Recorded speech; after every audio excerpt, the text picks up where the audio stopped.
ভাবুন তো, আপনি আপনার ক্রিপ্টো অ্যাপ খুললেন, হয়তো ব্যালেন্স দেখতে বা কিছু ফান্ড ট্রান্সফার করতে। হঠাৎ দেখলেন সবকিছু উধাও।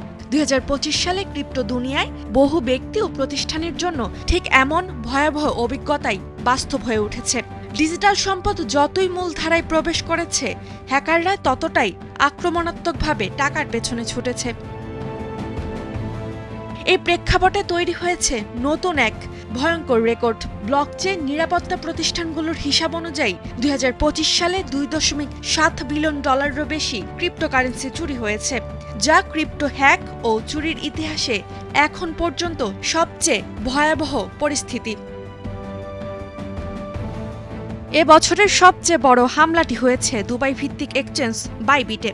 একবারের আক্রমণে হ্যাকাররা হাতিয়ে নেয় প্রায় $1.4 বিলিয়ন ডিজিটাল সম্পদ, যা 2022 সালের রনিন নেটওয়ার্ক ও পলিন নেটওয়ার্কের মতো কুখ্যাত হামলাকেও ছাড়িয়ে গিয়েছে।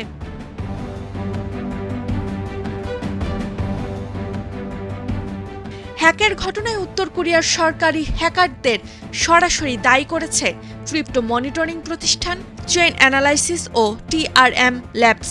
2025 সালে মোট চুরি হওয়া অর্থের বড় অংশই, আনুমানিক $2 বিলিয়ন গেছে উত্তর কোরিয়ার হ্যাকারদের হাতে।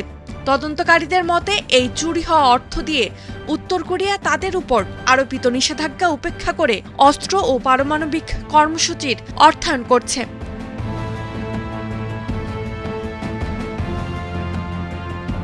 বিশেষজ্ঞরা বলছেন, বেশিরভাগ হামলাই কোনো অভিনব প্রযুক্তি ব্যবহার করে হয়নি।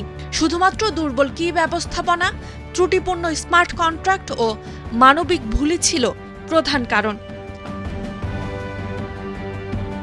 Roksana Rimi, star news.